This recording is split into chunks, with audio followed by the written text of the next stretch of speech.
모든 사람은 평가를 하면서 살아갑니다. 또 모든 사람은 다른 사람들에게 평가를 받으면서 살아갑니다. 평가라고 하면 좀 부정적인 어감이 있지만 칭찬도 평가입니다. 긍정적인 평가입니다. 그런데 안타까운 것은 대부분의 평가가 부정적인 것들이 더 많습니다. 여러분 어떠신가요? 평가에 대해서 남이 나를 어떻게 바라볼까에 대해서 좀 어떠신가요? 전 요즘 들어서 조금 더 조심스럽고 저의 모습을 한 번씩 돌아보게 됩니다. 의도치 않았지만 어떻게 또 하나님께서 사용하셔서 최근 몇 년간 꽤 큰 연합 집회 자리에 있다 보니까 저는 알지 못하는데 저를 아시는 분들이 종종 생깁니다. 엊그제 시찰회에 가서도 다른 교회 목사님께서 저를 기독교 TV 뉴스에서 부산 구포교회 김종인 목사 이렇게 떠서 봤다라고 하시더라고요. 저도 보지 못했던 건데 봤다고 이렇게 얘기를 하셨습니다. 어쨌든 사람들은 각자 서로 대놓고 말은 하지 않지만 다른 사람들을 향해서 평가하는 모습들이 분명히 있습니다. 오늘 본문 역시 하나님의 심판, 하나님의 평가에 대한 이야기입니다. 그런데 하나님께서는 사람을 차별하지 않고 그 사람이 행한 대로, 그 사람의 삶의 모습대로 심판한다라고 바울이 이야기를 하고 있습니다. 율법이 있는 유대인들은 그 율법을 따라서, 또 율법이 없는 이방인들은 그들의 양심에 따라서 심판을 받는 날이 있음을 바울이 선언하고 있습니다. 1절에서 바울은 남을 판단하는 사람아라고 하면서 누군가를 부르고 있습니다. 그러면서 그 사람과 함께 이야기를 나누는데, 남을 판단하는 사람, 이 사람들의 특징이 있습니다. 남을 판단하고 남 얘기를 하길 좋아하는 사람들은 나는 다르다라는 생각을 가지고 있습니다. 저 사람이 저런 모습이야. 근데 나는 달라. 저 사람이 저렇게 행하는데 내가 하면 저러지 않아 라는 그런 특징을 가지고 있습니다. 그런데 바울은 그 사람에게 너도 똑같다라고 이야기를 합니다. 너도 예외가 아니다라는 이야기를 합니다. 남을 판단하는 사람아 불렀던 이 사람은 아마 어제까지 봤던 1장 본문에서 나왔던 우상 숭배, 또 그로 인해서 지어지는 죄들, 내면의 파괴, 그리고 이웃과의 관계의 파괴, 하나님과의 관계가 끊어졌던 것들, 불의와 추앙과 탐욕과 시기와 수근수근대는 것들, 비방하는 것들, 이런 것들을 판단했던 사람이고, 바울은 그 사람 역시도 이러한 일들을 행했던 사람이다라고 이야기를 합니다. 그러면서 그는 자기 자신을, 바울은 그렇게 평가하는 사람이 그 평가로 인해서 자기 자신을 스스로 정죄하는 일이다라고 이야기를 하고 있습니다. 하나님께서는 행하신 그대로 갚기 때문이라는 것이죠. 제가 종종 보는 그 현대인의 일상의 용어로 쓰여 있는 메시지 성경에서는 1절, 2절을 이렇게 표현합니다.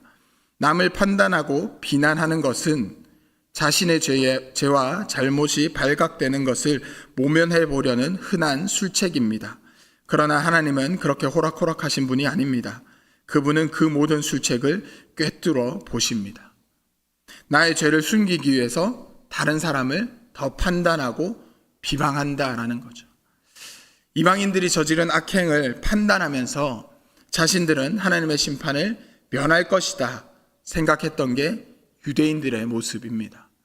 그래서 아마 이 판단하는 사람은 그 유대인들, 우리는 언약 백성이야, 우리는 하나님의 선택받은 선민이야 라는 그런 윤리적인 생각을 강하게 가지고 있던 사람들을 향한 이야기였을 겁니다. 하지만 바울은 유대인들도 역시 심판의 대상이 될 거다라고 이야기를 합니다. 그래서 바울은 4절에서 의도적으로 하나님과 이스라엘 백성 사이에서 언약 관계를 맺을 때 사용하는 단어들을 의도적으로 더 많이 사용합니다. 4절에 보면 하나님의 인자하심이 표현됩니다. 하나님의 용납하심, 하나님의 길이 참으심, 이와 같은 단어로 구약 성경에서 하나님이 이스라엘 백성과 언약 관계를 맺을 때에 그 언약의 신실함을 표현할 때에 사용했던 표현들을 바울은 의도적으로 이야기를 하고 있습니다. 유대인들은 선택받은 자라는 자부심을 가지고 있었습니다. 우리는 하나님의 선택받은 자다. 우리는 아브라함의 자손이다.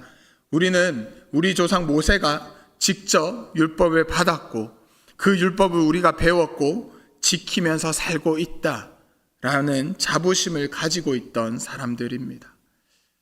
그 율법을 정말 잘 지켰다면, 정말 하나님의 뜻대로만 살았다면 그 자부심 칭찬받을 만한 것입니다.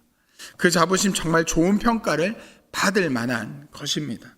그런데 그들의 역사 가운데에, 그들의 생활 가운데에 그러지 못한 모습들이 참 많이 나타납니다. 여러분, 우리의 모습들은 어떠하십니까?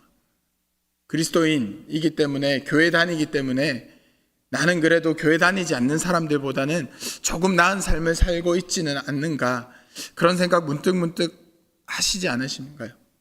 그런데 우리의 삶의 모습은 어떠십니까? 내가 분명히 구원받은 자이고 예수 그리스도의 그 십자가에 감사하는 삶을, 그런 신앙 고백을 하는 사람이다라고 생각하고 또 그렇게 고백하며 살아가고 있는데, 그래서 우리의 삶에서 나타나는 모습들, 정말 그리스도인으로서 좋은 평가, 좋은 칭찬, 또 그 자부심 인정할 만하게 살아가고 계십니까? 쉽지 않은 모습들일 겁니다. 그래서 유대인들의 모습에서는 이 율법에 집착하는 모습이 나타납니다.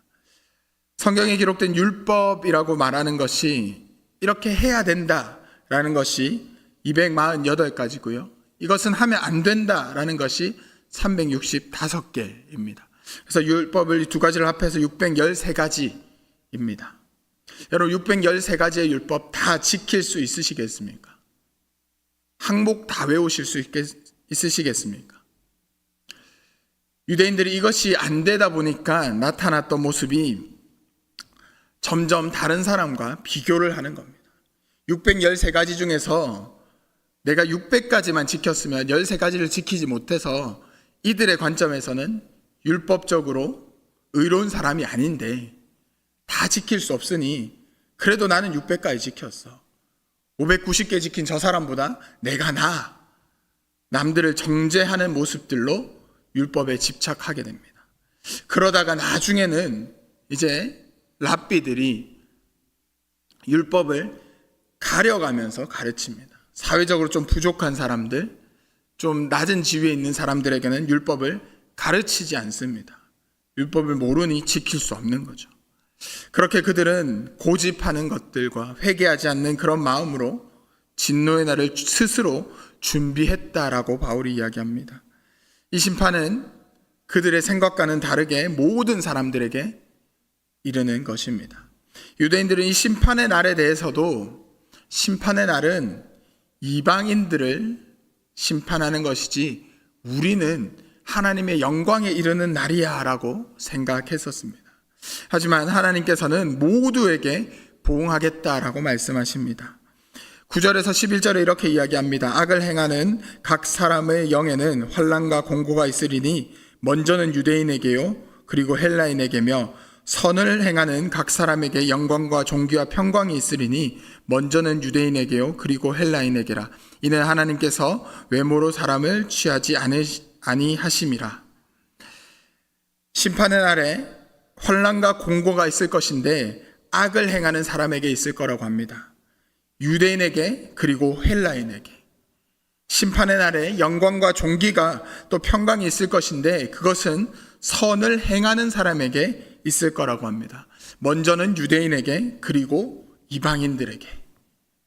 영광과 존귀와 평강이 유대인에게 있고 환난과 공고가 이방인에게 있는 것이 아니라 유대인에게도 이방인에게도 있는데, 악을 행하느냐 선을 행하느냐에 따라서 하나님께서 모든 사람에게 보응하시겠다라고 말씀하십니다. 그러면서 하나님은 외모로 사람을 취하지 않으신다, 그냥 모습만 보고 유대인이다 헬라인이다 그렇게 평가하지 않으신다는 거죠.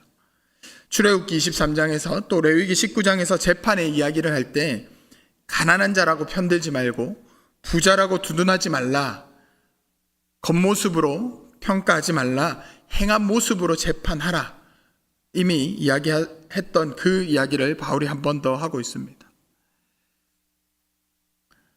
행한 대로, 살아간 삶의 모습대로 하나님께서는 평가하고 심판하실 겁니다. 그 마지막 때에 율법이 있는 유대인들은 율법을 따라서, 율법을 알지 못했던 이방인들은 그들의 본성을 따라서, 그들의 양심을 따라서 심판하겠다라는 말씀이십니다. 그래서 율법은 알면 알수록 더 어렵습니다. 예수는 알아가면 알아갈수록, 성경 말씀을 알아가면 알아갈수록 신앙생활이 더 어렵습니다. 기도를 예를 들어보면 어떠신가요? 어린 시절 유치부 때, 초등부 때 기도, 그냥 교회 학교에서 밥 먹기 전에 날마다 우리에게 그 기도만 하면 되는 줄 알았습니다. 그런데 조금 자라서 고학년이 되고 중고등부에 갔더니 회개 기도도 해야 한답니다. 감사 기도도 해야 한답니다. 찬양과 영광을 돌리는 기도도 해야 한다고 합니다. 기도가 더 어려워집니다. 말씀을 배우면 배울수록 예수 믿는 것이 참 많이 어려워집니다. 하지만 그 길이 우리가 살아가야 하는 길입니다. 그 길이 진리에 이르는 길이고 그 길이 하나님 나라에 이르는 길입니다. 주님께서 우리에게 말씀을 주셨고 주님께서 우리에게 예수 그리스도를 보내주셨기에 우리는 그 말씀을 따라서 예수 그리스도가 살아가셨던 그 길을 따라서 살아야 합니다. 다른 사람이 어떻다라는 것을 판단하고 비교하면서 내가 좀 더 낫다라고 하는 것이 아니라 하나님께서 나에게 주신 말씀 붙들고 하나님께서 나에게 보내주신 예수 그리스도의 그 모습 붙들고 살아가야 하는 것이 그리스도인으로 우리가 살아내야 하는 삶의 모습들입니다. 오늘 하루를 살아가실 때에도 많은 삶의 자리에서 많은 사람들을 만나면서 살아가실 겁니다.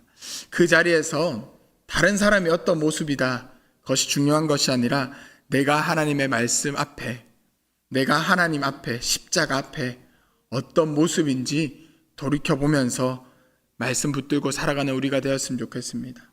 그렇게 마지막 날에 선을 행하였다라고 칭찬받으면서 하나님의 복을 받고 하나님 나라에서 하나님의 영광을 함께 누려나가는 우리 모두가 되기를 주님의 이름으로 축복합니다.